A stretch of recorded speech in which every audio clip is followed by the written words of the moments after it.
Okay, so let's see this another example. What I'm doing, I am on the github.com, right? So github.com is a web app. Okay, it has integrated auth, like I can do login with the Google. If I have my own account, then I can just directly username password, but I don't have a GitHub account. I will try to log in with the Google. So what it will do, it will give me the same consent screen. I will try to log in with my personal account. It will ask me, I think, because I already have account. Now the Google is asking me the consent.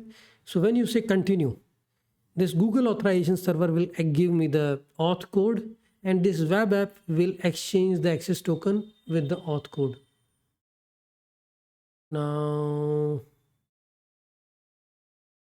I don't know which email I'm using, but let me just see.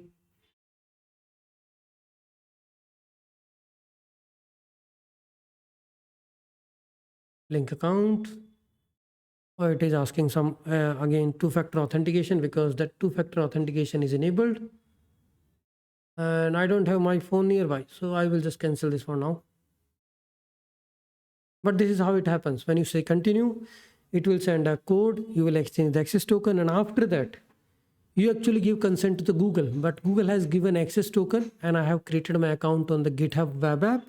Now I should be able to access my resources because I'm now logged in user on the GitHub. You can see any other app. Let's say I do login in the Google. Here it will take me to the Google authorization server.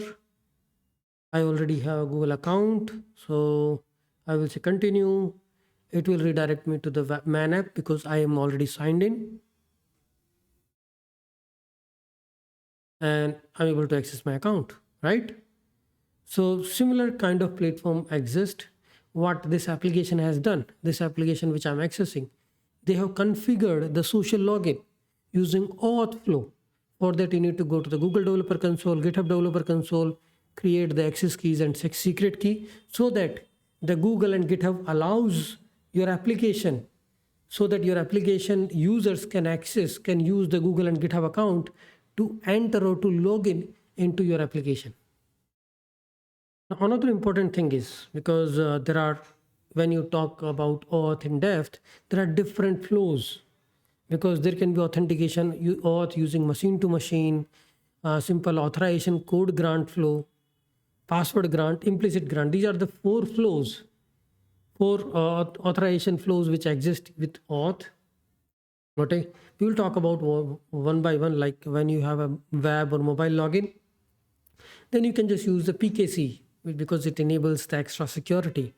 Client credentials, when you want to have a inter-service communication, then you just use client credential flow, where you just share the client ID and secret ID from one service access the another service using that. Password grant, right? Because all the legacy apps using this password grant, implicit single page application, but this is also deprecated. Currently on all the web app or mobile app, you see authorization code grant flow, PKC.